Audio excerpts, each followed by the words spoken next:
Shalom. Good morning to all.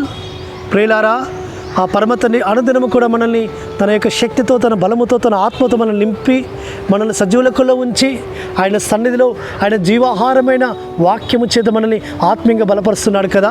ఈ దినం కూడా అనుదిన కృపల లేఖన భాగం మనం విని ఆత్మీయమైన శక్తిని, బలాన్ని మనం పొందుకుందాం. మత్తయి సువార్త 6వ అధ్యాయము 33వ వచనములో, మీరు ఆయన రాజ్యమును, ఆయన నీతిని మొదట వెదుకుడి. అవును ప్రియులారా, మన సర్వోన్నతుడైన ఎలోహిం రాజ్యమును మనం మొదట వెదికేవారముగా ఉండాలి. ఆయన నీతిని మొదట వెదికేవారముగా ఉండాలి. ఎందుకనగా ఈ లోకములో మనకి ఏమేమి కావాలనో అవన్నీ ఆయనకు తెలుసు. మనం ఏమి తిందుమా, ఏమి ధరించుకుందుమా అని మనం ఆలోచించాల్సిన అవసరం లేదు సుమా. మన ప్రియుడైన యేసు మెస్సీకు అవన్నీ తెలుసు. మనల్ని సృజించిన సృష్టికర్త, మనకు జీవం ఇచ్చిన సృష్టికర్త, మనల్ని కలగజేసిన సృష్టికర్త, మనం ఏమి కావాలో మనకు కావలసిన ఈవులన్నీ కూడా ఆయన అనుగ్రహించేవాడిగా ఉన్నాడు.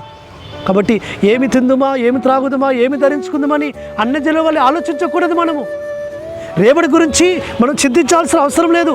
మన చింత యావత్తు ఆయన మీద వేయాలి. మన భారమంతా ఆయన మీద వేయాలి.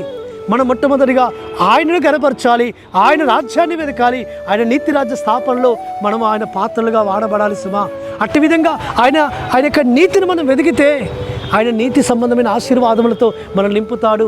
ఆ విధంగా భక్తులందరూ కూడా ఆయన నీతిని వెతికారు. అబ్రహాము గారు ఆయన నీతిని వెతికాడు.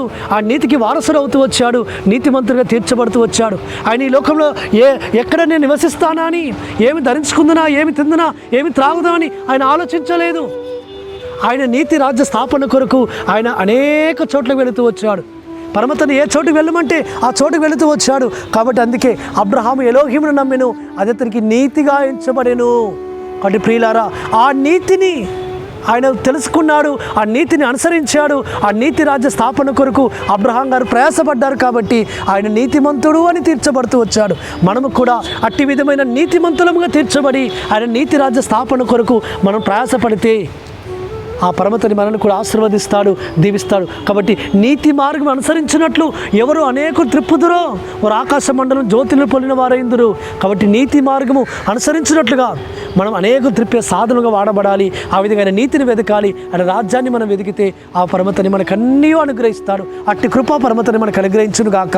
ప్రార్థన చేసుకుందాం. పరలోకందున మా తండ్రి, సర్వోన్నత జీవాధిపతి, మీ నీతిని, మీ రాజ్యాన్ని మేము వెతికే వారముగా, తద్వారా మీ నుంచి మేము అన్ని ఆశీర్వాదాలు పొందుకునేందుకు సహాయం చేయమని ప్రార్థిస్తూ, మానశకుడు, విమోచకుడు, మా కొరకు మరల తిరిగి రాబోతున్న మా నాథుడైన యెహోవా మెస్సీయ అతి పరిశుద్ధమైన నామమున స్తుతించి ప్రార్థించి వేడుకుంటున్నాము తండ్రి. ఆమేన్.